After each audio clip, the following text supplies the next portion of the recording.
Cette semaine, à Église en sortie, on parle des relations entre la foi et les arts avec Jacques Houle, clerc de Saint-Viateur. On vous présente un reportage sur le centre de prière Assomption à Nicolette. Et on parle de l'organisme Présence religieuse intercommunautaire avec son directeur, François Daou.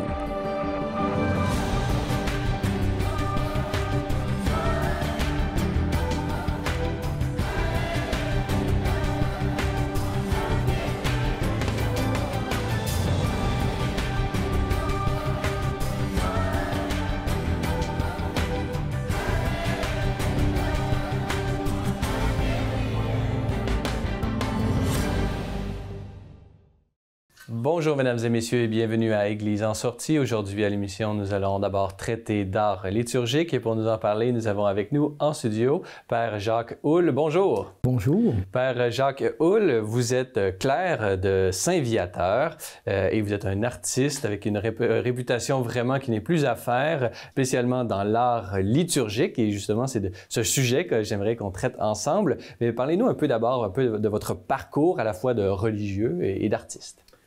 Bon, d'accord. Effectivement, je suis religieux, prêtre chez les clercs de Saint-Viateur. L'année dernière, j'ai célébré mes 50 ans d'ordination. Alors, ça commence, merci bien, ça commence à dater un peu. Et j'ai eu la chance de vivre ma formation à Joliette. Et ceux qui sont familiers un peu avec Joliette savent qu'il y a une tradition artistique assez importante dans le milieu. Que ce soit dans le domaine musical, on pense au Festival international de musique de la Naudière, on pense au Musée d'art de Joliette, qui est en passe de devenir un musée très important au Canada. Ces deux domaines, entre autres, de la musique et des arts, sont le fait de travaux qui ont été faits par des clercs de Saint-Viateur. Le père Lindsay côté musique, le père Wilfrid Corbeil côté art. Et eux-mêmes, ces deux confrères s'inscrivaient dans une tradition qui, dès l'arrivée des clercs de Saint-Viateur au Canada en 1847, sont arrivés avec ce souci et qui s'est rapidement développé. Entre autres, par exemple, dans la première cohorte de novices, il y a un nommé Joseph Michaud, qui devient architecte et qui sera, entre autres, un des artisans de la cathédrale actuelle de Montréal. Bon, alors voyez un peu dans quel univers... Vous vous inscrivez dans une riche tradition. Bon, exactement. Je suis un modeste héritier un peu de cette tradition-là. Et les hasards de la vie m'ont amené aussi, en termes de travail, autant en pastoral scolaire, en paroisse, mais aussi à travailler beaucoup dans le domaine de la catéchèse et bien sûr aussi de la liturgie. On ne peut pas être curé de paroisse sans penser qu'on devra baigner dans l'univers de la liturgie. Et pour moi, à ce moment-là, je me suis trouvé confronté à cette difficulté, qui était un défi aussi en même temps, de cette jonction entre la beauté, l'art et la liturgie. Parlez-nous un peu des liens entre l'art, les différents types d'art et la liturgie, le fait de célébrer la foi chrétienne et les mystères révélés. Parlez-nous. Quel est le lien? Pourquoi est-ce que c'est si important l'art dans la liturgie chrétienne et catholique en particulier? Bon. Au fond, la corrélation est j'ai envie de dire, relativement facile à faire d'une certaine façon.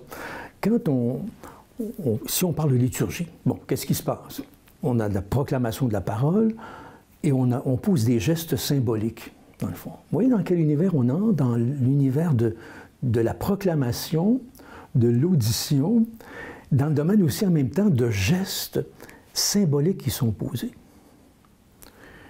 Si vous essayez d'analyser c'est quoi les paramètres de l'art, bien, au fond, on retrouve exactement les mêmes types de préoccupations.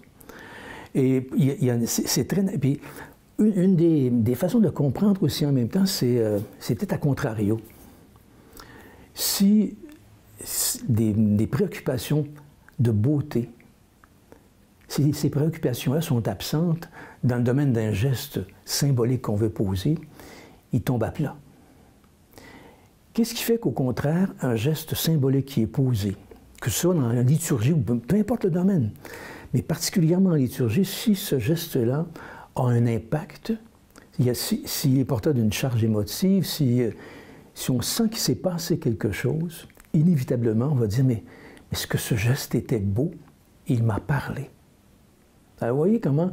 Et ça, c'est vrai au niveau d'un modeste geste, d'un modeste objet. c'est vrai aussi au niveau de l'environnement dans lequel on va prier. Et là, ça rejoignait aussi une autre de mes préoccupations, l'environnement. Et ça m'apparaît de plus en plus clair et de plus en plus évident que l'environnement dans lequel on vit façonne le chrétien. Là où l'on prie, ça construit l'être chrétien en même temps. Si on n'en est pas toujours conscient, si bien que si on a la chance d'être dans un univers qui, lui, est déjà bien ficelé, il va jouer son rôle. Et on associe aussi souvent amour et beauté, puisqu'on essaie justement de donner à l'être aimé ce qu'il y a de mieux, ce qu'il y a de plus beau. Effectivement. Peu importe les terrains où on se retrouve, on va voir tout de suite une convergence de ce côté-là. Ça devient comme quelque chose de nécessaire, d'essentiel. Et pour ça que pour moi, je l'ai compris rapidement. J'ai compris rapidement, puis particulièrement au moment où je me suis initié à la vie religieuse, dans cet univers de beauté dans lequel j'étais, j'ai commencé à comprendre davantage qui était Dieu finalement, qui était le sacré. Tu sais, si on veut entrer dans un univers comme celui-là, pour moi, la beauté est une voie royale. Hein. Puis même pas rien qu'une voie royale, ça fait un peu prétentieux. Je dirais la voie obligée, ça va être plus précis. Ça traduit mieux ce que je veux dire de ce côté. La voie sacerdotale là, qui fait le lien entre Dieu et les hommes, la beauté, c'est un canal vraiment très, très important. Même le pape François en parle dans Evangelii Gaudium, ce qu'il appelle la via pulchritudinis pour l'évangélisation, le chemin de la beauté pour attirer les gens au mystère de Dieu. Au Québec, on le sait, un des canaux par lesquels s'est déployé la beauté et le génie pour le beau du peuple québécois, c'est par les églises, peu importe où on va. Parlez-nous un peu de votre appréciation de ce phénomène, de cette caractéristique particulière du Québec qui a manifesté vraiment son amour de la beauté à travers ces châteaux qui sont nos châteaux, ces églises un peu partout au Québec. C'est ça qui est un peu étonnant en même temps, de constater comment, particulièrement le Québec qui s'est trouvé, le Québec francophone, après la conquête, qui s'est retrouvé coupé de ses sources, des sources européennes, effectivement. Et il y a eu cette permanence, malgré tout, pendant une espèce de siècle noir. Le siècle noir n'est pas toujours à la même place. Voilà, ça joue beaucoup. Et quand arrive tout à coup cette espèce de reprise à partir de la fin du 19e siècle, où là, il y a une résurgence des paroisses de la foi, et c'est assez étonnant de voir comment on est allé étudier, des peintres allaient en Europe, on revenait, il y a eu une circulation qui s'est faite pour aller aux grandes sources européennes à ce moment-là. Et le Québec s'est retrouvé littéralement couvert d'églises patrimoniales. D'ailleurs, ça pose un problème sérieux aujourd'hui. Un beau problème. Il y a un beau problème. Il y en a beaucoup d'églises patrimoniales. Que faire avec tout ça? Mais bon, quand même, c'est là. Ça a façonné l'âme des Québécois en même temps. C'est sûr qu'aujourd'hui, on ne se le cache pas, il y a un petit vent d'anticléricalisme qui semble peut-être souffler un peu partout, particulièrement au Québec. Et malgré cette charge contre l'Église, pour toutes sortes de raisons, ce qui m'étonne toujours, c'est de vous constater comment cette présence de l'art est associée à la foi perdure. J'en ai pour preuve tout simplement hier. Est arrivé quelqu'un qui est spécialisé dans l'organisation dans le domaine culturel et qui arrive avec un projet pour créer une espèce de centre d'art multifonctionnel, particulièrement autour du folklore, parce qu'il y a beaucoup de musique folklorique dans la région de Joliette. Et elle me dit, il faut absolument qu'on ait un département d'art sacré dans ce centre culturel. Je dis, ah bon? Expliquez-moi. Et puis, j'étais tellement, heureusement, étonné de voir son intérêt profond.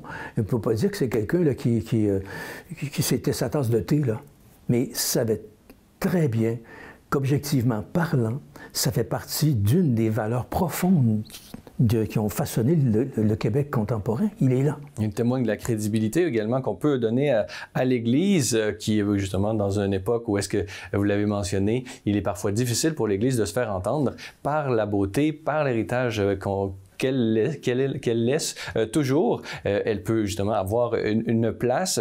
Justement, au Québec, en ce moment, l'Église elle-même vit un tournant missionnaire. Elle essaie de se penser et d'appliquer des transformations pastorales pour être plus à même de manifester la beauté de l'Évangile. Parlez-nous, quelles sont vos intuitions par rapport au rôle de la beauté et des arts dans ce tournant missionnaire? Bien, particulièrement, quand on pense aux arts, on pense évidemment, on pense tableau, on pense, mais il y a autre chose, il y a une dimension qui est encore peut-être plus concrète, à laquelle on ne pense pas souvent. Je travaille actuellement sur plusieurs projets autour de la conception des espaces qui essaient de se définir en fonction de l'assemblée. Bon, il y a des recherches très profondes qui ont été faites de ce côté-là pour associer à la fois des dimensions architecturales et des dimensions pastorales. Il y a une jonction très importante à faire de ce côté-là et qui peut avoir et qui a déjà des impacts profonds sur certaines communautés qui expérimentent ce genre d'approche. Alors, pour moi, là, il y a une espèce il y a une voie d'avenir de ce côté-là. On a davantage à se centrer sur des dimensions comme celle-là, mais qui nous viennent vraiment de réflexions profondes, à la fois sur la conception des espaces et une compréhension aussi en même temps des communautés qui se rassemblent. Ça, là, c'est des pistes neuves. On a exploré d'autres champs autrefois, mais là, aujourd'hui, c'est de ce côté-là qu'on réfléchit. Alors, pour des communautés qui cherchent à prendre un virage missionnaire, il y a même là des dimensions qui ne sont pas à négliger. Puis, en tout cas, pour le designer liturgique que je suis, il y a là une piste d'avenir et de recherche fort intéressante. Très bien. Alors, Jacques Houle, je rappelle que vous êtes prêtre, clerc de Saint-Viateur et artiste multidisciplinaire. Alors, merci beaucoup pour avoir été avec nous aujourd'hui. Ça m'a fait grand plaisir.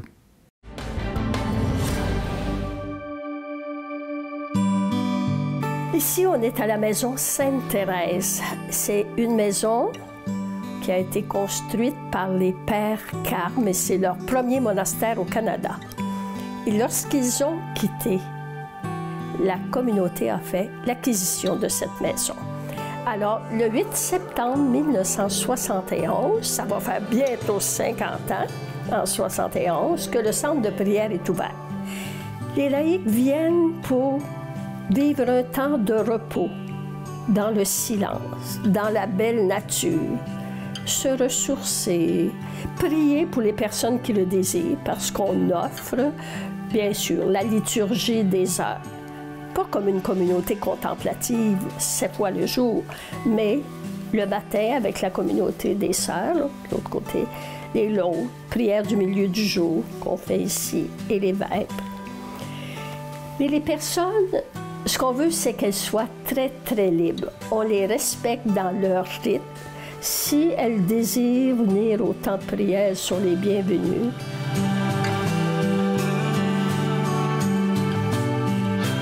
Les personnes apprécient beaucoup la liberté, apprécient énormément la tranquillité.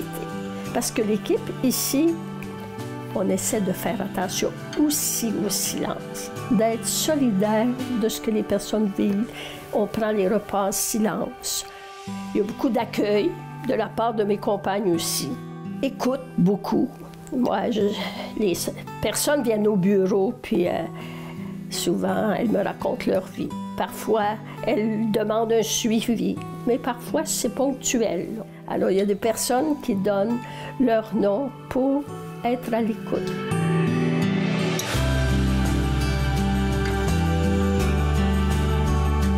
On veut favoriser le silence intérieur, mais on sait très bien que c'est bien plus difficile à avoir le silence intérieur que le silence extérieur.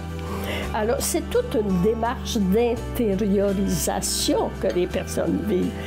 Alors, ça prend un certain temps. Mais il y en a à qui ça fait très peur, le silence. Je me souviens d'avoir accueilli une personne qui voulait être 3 jours, mais au bout d'une journée, elle n'était plus capable. Hein? il faut avoir un certain bien-être intérieur pour vivre le silence. Parce que dans le silence, là, il y a des choses qui remontent de notre vécu, puis c'est pas toujours facile. Moi, je leur suggère beaucoup d'écrire. Alors, elles arrivent ici avec leur journal de bord, puis elles écrivent, puis parfois elles viennent me partager, mais c'est très rare qu'elles ne sont pas très satisfaites de leur séjour. Ça fait 20 ans que je suis ici, moi, là. C'était jamais. J'ai eu comme des réactions négatives.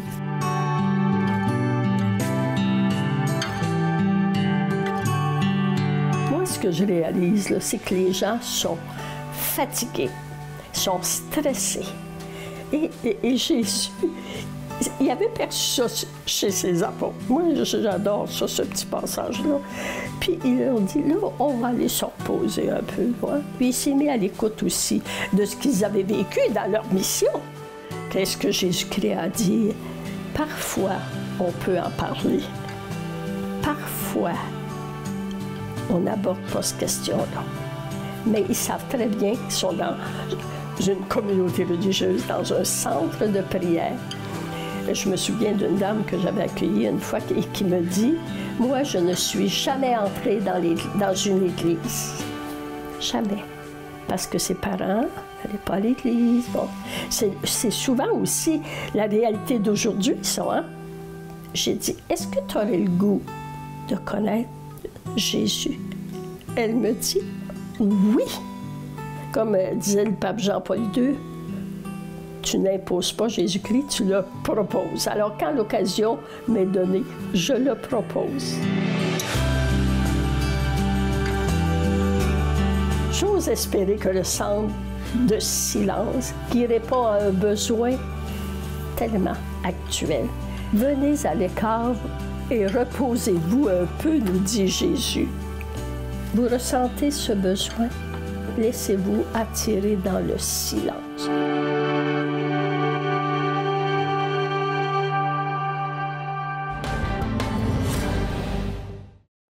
Dans cette troisième partie d'émission, nous allons traiter des différentes vocations dans l'Église et pour nous en parler, nous avons avec nous en studio M. François Daou. Bonjour. Bonjour. François Daou, vous êtes directeur général du Centre PRI, le Centre de présence religieuse intercommunautaire, qui se trouve ici même à Montréal. Et c'est de ce sujet, un peu du thème des vocations, que j'aimerais discuter avec vous. Pouvez-vous nous dire d'abord l'histoire du Centre PRI? Alors, le Centre PRI a commencé en 1982, fondé par sœur Suzanne Laflèche, religieuse du Bon Pasteur. Et ça répondait à un besoin vocationnel dans le diocèse de Montréal. En fait, c'est qu'il y avait plusieurs communautés qui réalisaient déjà à ce moment-là qu'ils n'étaient plus capables d'animer la vocation religieuse, de présenter la vocation religieuse par elle-même. Ils voulaient se regrouper, avoir une synergie entre elles à ce niveau-là. Alors, le but, c'était de faire de l'animation religieuse, faire découvrir les différentes les vocations religieuses en Église et donner des ressources là, pour ses membres. Alors, ça a évolué avec le temps. Ils étaient que 10 membres au départ. Ça a monté graduellement. Aujourd'hui, on est rendu à 122 membres en 2019. Je n'ai pas fait le décompte pour 2020. Et puis, on a élargi avec le temps. Ça a inclus la vie consacrée. Et aujourd'hui, on est rendu avec toutes les formes de vocation qui existent en Église.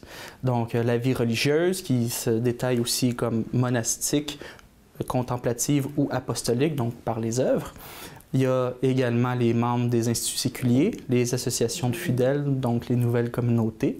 Il y a les laïcs consacrés, il y a les personnes associées aux familles consacrées. Il y a les veuves consacrées, les vierges consacrées, et on n'oublie pas, bien entendu, diacres, prêtres et aussi le mariage chrétien. Une belle diversité. Exact.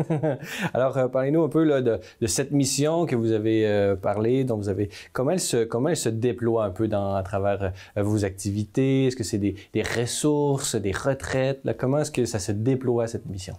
Alors, le but premier, c'est notre vision à long terme au Centre PRI, c'est de développer, promouvoir dans l'Église du Québec toutes les formes d'engagement à la suite de Jésus-Christ.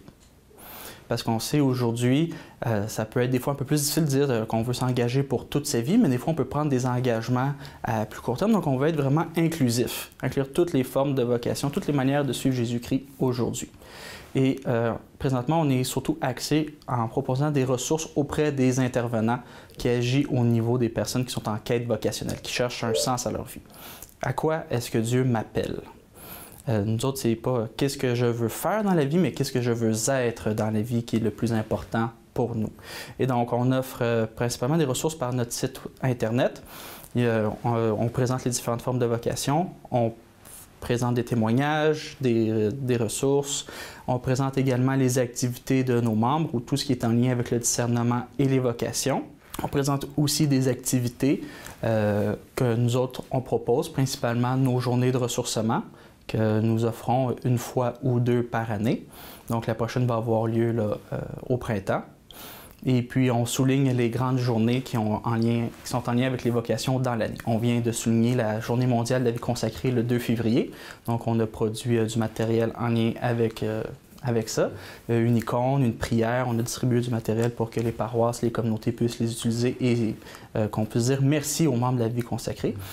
Puis cette journée-là et d'autres jours dans l'année aussi, c'est l'occasion parfaite pour les remercier et les porter dans nos prières, étant donné que ces personnes prient pour nous tout au long de l'année. Vous êtes vraiment au front, là, au sens où vous rencontrez différentes personnes qui s'intéressent, qui s'interrogent sur la vie religieuse. Là, vraiment, vous rencontrez une panoplie de gens qui sont intéressés par une panoplie de vocations, comme vous l'avez mentionné. Quelles sont les grandes tendances là, actuelles dans cette les grandes tendances pour l'engagement à la suite du Christ? C'est varié. Il n'y a pas nécessairement une tendance précise qui se dessine. Moi, je regarde les personnes qui nous ont contactés. C'est autant des personnes qui cherchent dans la vie religieuse, vraiment rentrer dans une communauté.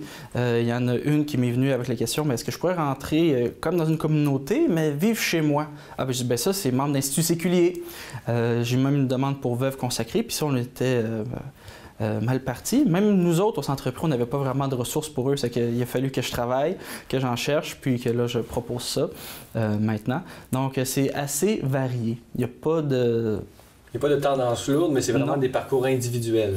Oui, c'est vraiment plus à ce niveau-là et c'est l'engagement personnel qui prime d'abord, l'appel personnel que les gens reçoivent qui nous contactent. Pouvez-vous nous dire un peu qu'est-ce qui, dans les gens là, qui vous veulent s'engager à la suite du Christ, qu'est-ce qui, dans la figure du Christ, touche les gens d'aujourd'hui en particulier? Je dirais que c'est la figure d'accueil de Jésus-Christ. Puis que c'est des gens qui veulent être accueillis pour ce qu'ils sont et l'offrir également aux autres. Et c'est souvent bien mystérieux. Des fois, ils ne savent pas nécessairement comment le nommer également. Ils sont touchés par la figure d'un accueil inconditionnel. Est-ce que c'est justement ce qu'ils cherchent à reproduire, là, être eux-mêmes accueillants? Entre autres, ils cherchent à être eux-mêmes accueillants, puis aussi se sentir appartenir à une grande famille, plus grande que la leur. Puis, c'est ça. Nous autres, quand on les accueille, ils sont au début de leur cheminement. Le but, quand on reçoit ces demandes-là, c'est de les orienter vers les personnes qui vont être aptes à poursuivre le processus de discernement. Donc, on essaie de trouver des accompagnateurs ou des accompagnatrices, dépendant si c'est des hommes ou des femmes qui nous appellent, et on leur en propose toujours 2, 3 au moins pour être sûr qu'on leur trouve une personne avec qui ça clique, qui vont être capables de bien dialoguer, tout ça. Et on essaie le plus possible aussi de trouver quelqu'un qui est dans leur région. Donc, s'il y a quelqu'un qui m'appelle de Gaspé, je ne vais pas lui proposer quelqu'un de Montréal, ça ne fonctionnera pas. Nous autres, cette année, la thématique qu'on emploie, c'est explorer, rencontrer, fraterniser. Alors, c'est important vraiment au niveau de la rencontre, que ce soit aussi une rencontre réelle, personnelle. On parle souvent que bon, justement, il y a un manque de prêtres, il y a un manque de religieux et tout ça. Quel est le climat actuel pour recruter un jeune qui veut se donner aujourd'hui dans la vie religieuse, vraiment? Comment est-ce qu'on peut accueillir une personne comme ça et lui trouver le bon endroit pour vous personnellement, là, quand vous accueillez quelqu'un? Comment vous recevez ces personnes-là qui viennent vous voir? Bien, j'essaie d'être le plus accueillant possible pour sentir qu'il y a une ouverture, que ça existe encore aujourd'hui. Il y en a qui se posent la question, est-ce qu'il y en a encore? Des fois, il y en a qui ont peu de contact avec des communautés religieuses, des membres de vie consacrée.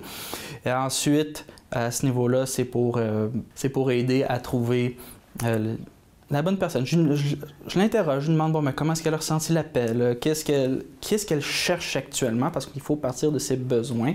C'est pas moi qui vais dire il faut que tu rentres dans telle communauté religieuse. Vous n'êtes pas un recruteur, pour ça. Non, exact. Exact. Ça serait peut-être. Vous êtes un orienteur. Exact. Un orienteur, puis c'est pour vraiment aider les personnes, les intervenants qui accompagnent, parce que des fois, on ne sait pas trop non plus comment accueillir ces demandes-là ou à qui référer. Nous autres, on a les contacts partout au Québec pour les référer au bon endroit. C'est pour ça qu'on est là. Et peut-être que les médias sociaux aussi, il y a on pourrait dire des vocations qui viennent un peu de nulle part, entre guillemets, puisque grâce à Internet, aux médias sociaux, il y a des jeunes qui peuvent être attirés par cette vocation. Quel est l'impact des médias sociaux sur justement l'appel que reçoivent les jeunes à suivre le Christ? Bien, c'est important parce que les jeunes, aujourd'hui, ils connaissent pas nécessairement les communautés. Alors, elles ne se rendront pas à elles. Ils vont... Puis moi-même étant jeune, la première chose que je fais pour savoir si quelque chose existe, bien, je regarde en ligne. Alors, je tape ça dans un moteur de recherche et si je ne trouve pas ça en ligne, bien, pour moi, ça n'existe pas. Même si ça pourrait être au bout de la rue de chez moi, si je ne le trouve pas en ligne, ça n'existe pas. Alors, c'est la même chose pour les jeunes, il faut être présent. Centre Prix, on a été à l'avant-garde à ce niveau-là. On a eu notre premier site web dès 1997. Et on a une page Facebook depuis 2013. Puis là, on vient de lancer là, en 2019 notre première chaîne YouTube. Alors, il faut vraiment rester à l'avant-garde parce qu'on sait que les jeunes aujourd'hui utilisent aussi d'autres médias sociaux sur lesquels on n'est pas nécessairement présent encore. Mais il faut assurer cette présence dans le monde virtuel. C'est le terrain des jeunes. Snapchat. Exact. Vraiment, il se multiplie Pinterest. Il se multiplie. Parce que aussi, de plus en plus, les jeunes... Ils vont vers autre chose que Facebook. Pourquoi? Parce que Facebook, c'est le réseau social de leurs parents. Et grands-parents. Donc, ils ne veulent pas nécessairement être là-dessus. Surtout quand on cherche une vocation, on va être le plus libre possible en terminant. Et c'est un peu un sujet tabou des fois. Ils ne savent pas trop à qui en parler. Donc, des recherches en ligne, ça peut être plus facile de conserver un certain anonymat avant d'aller vers la rencontre personnelle. En terminant, pouvez-vous nous dire quels sont vos espoirs personnellement, puis en tant que directeur du Centre Prix, quels sont vos espoirs pour les vocations au Québec là, pour cette décennie qui s'ouvre devant nous? J'ai des grands espoirs dans le sens, on s'en va vers une Église en transformation. Même si on peut sembler un peu désespéré, je sais que Dieu accompagne son Église. Des fois, on ne le voit pas très bien, on ne discerne pas toujours... on aimerait que ça soit plus clair. Ça serait tellement plus facile pour aussi discerner sa vocation si Dieu nous appelait directement, mais ce n'est pas le cas. Donc, on s'en va vers une Église en transformation. Il va y avoir des nouvelles vocations qui vont naître et qui vont répondre aux besoins d'aujourd'hui. Très bien. Alors, François Daou, je rappelle que vous êtes le directeur général du Centre Prix, le Centre de présence religieuse intercommunautaire qui se trouve ici même à Montréal, mais qui desservait le Québec en entier, peut-être le Canada francophone. Alors, François Daou, merci beaucoup d'avoir été avec nous. Bien, merci pour l'invitation. Voilà, c'est tout pour aujourd'hui. N'hésitez pas, si vous avez des questions ou commentaires, vous pouvez m'écrire à l'adresse qui apparaît à l'écran. Vous trouverez l'ensemble de nos émissions sur notre chaîne YouTube ainsi que sur Facebook et Twitter. Merci d'avoir été des nôtres et revenez-nous la semaine prochaine pour un autre épisode d'Église en sortie.